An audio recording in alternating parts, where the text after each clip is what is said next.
Howdy, folks. I like to discuss a little topic from the Bible, and before that, I like to read the passage what I'm going to talk about.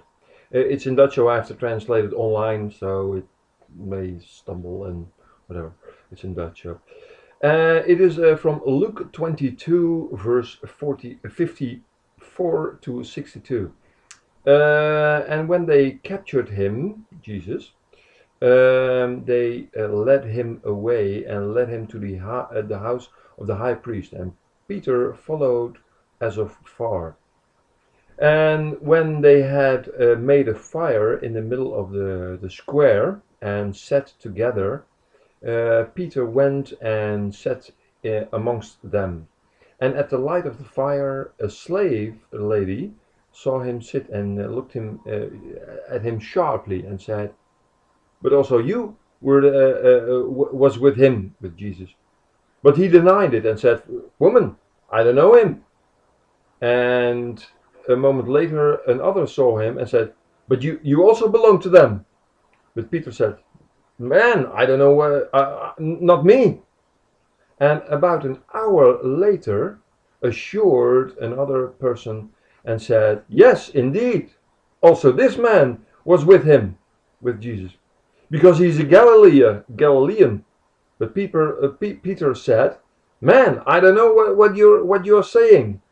And at the same time, instantly, while he was speaking, a rooster was crowing, and the Lord Jesus turned around and looked Peter in the eye. Peter remembered himself the word of the Lord Jesus when he said him, "Before the rooster crows, you will 3 times deny me." And he, Peter, went outside and cried bitterly. Okay, that's the passage that I like to talk about.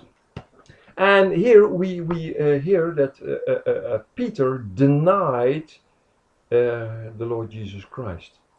And Peter often gets the blame, but you denied the Lord Jesus Christ, and so on, so on, so on, so on. But I like to reverse the whole thing, because Peter usually gets the blame of doing this. And in one way of looking, yes, you could say that's correct.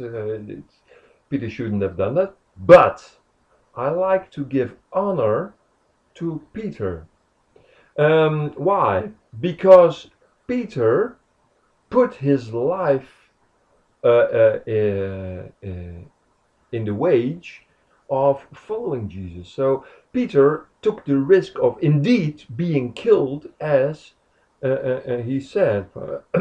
He is one of the, as far as I know, the only disciple, or maybe some other disciple, but I have to read it in maybe John, that actually followed Jesus very close, so that Jesus could see him. Jesus could look Peter in the eye. So that means that Peter came this close to being killed as well. So Peter put his life on the line. And I like to honor him for that. I don't know if anybody did that in the history of Christianity. But if not, then I like to be the first one. And if I'm not the first one, then, well, I'm one of the many. But I like to honor Peter for the willingness to go to see of the whereabouts of Jesus at the moment of him being captured.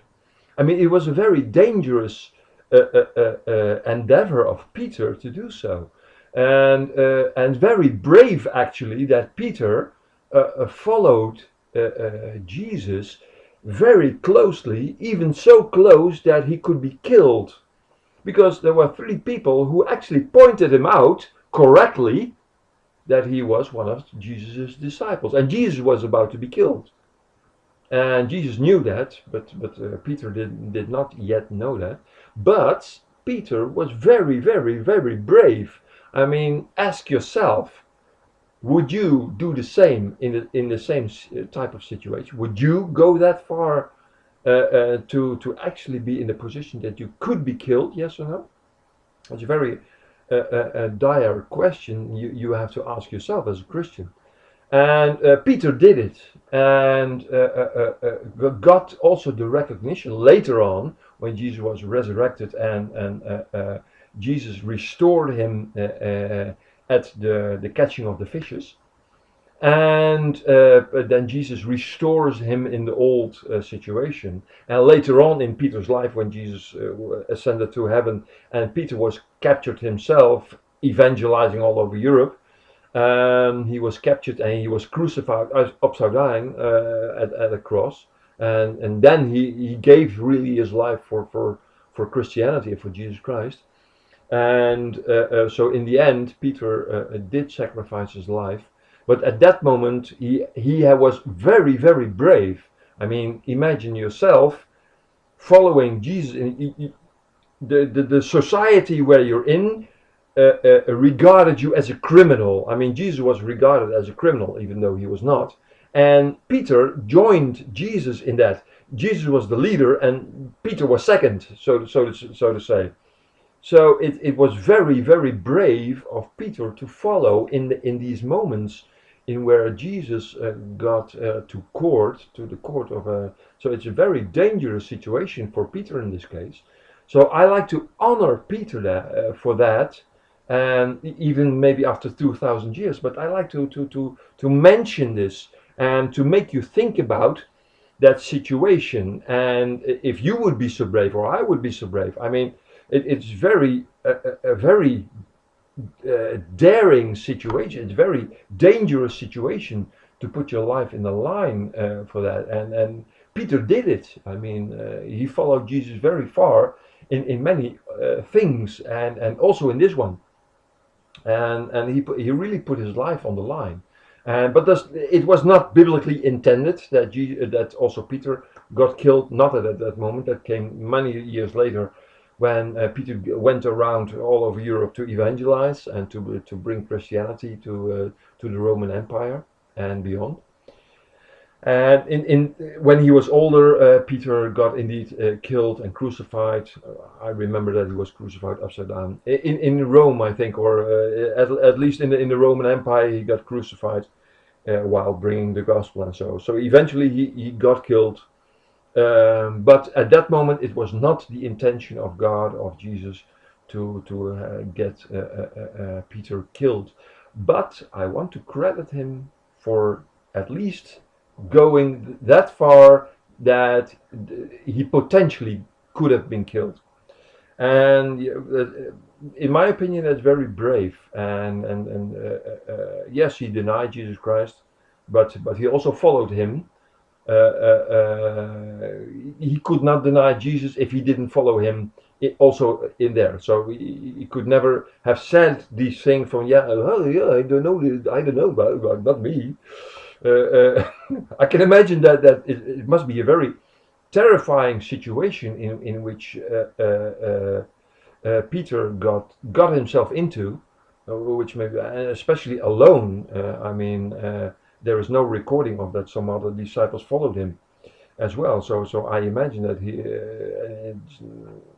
there may be one other disciple who had contact with the Pharisees. I think that was in the John chapter. I have to read it. Who also had connections so that he could come in the court or where they went.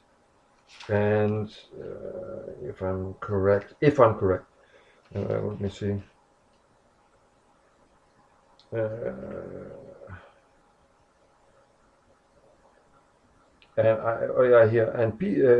That's in John 18, verse 15, where it says, "And Simon Peter and another disciple followed Jesus." So there were actually two disciples, and this disciple was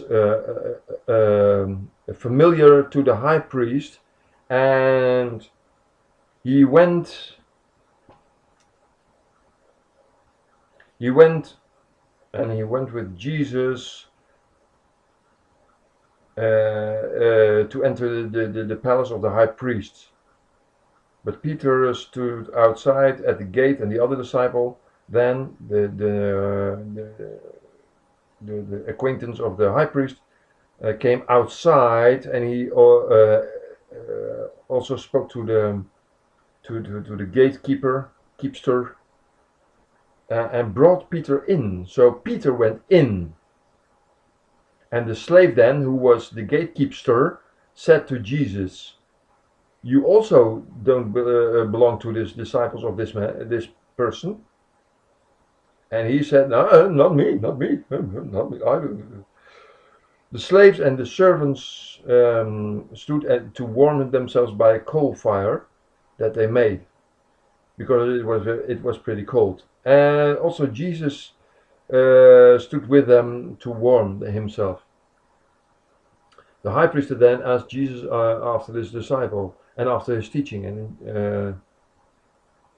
okay, blah, blah, blah. That's what we see. I spoke freely to the world. I preached in the synagogues and in the temple, where the Jews came together, and in the hidden area I did not speak anything. So why do you ask me? Ask them who heard what I said, because they knew what I've said. Okay.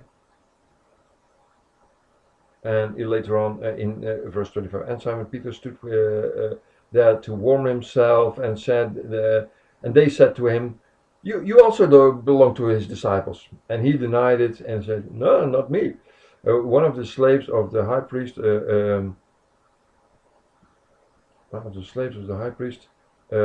related to him, whose ear Peter had cut off, said, "Didn't I see you in the square with him?" And Peter then denied it again, and at that moment the rooster crowed. So Peter brought himself in a very difficult situation. I don't know. I know the word, but I don't recall it right now. And so he could be in danger of getting killed, and that was not God's intention at that moment.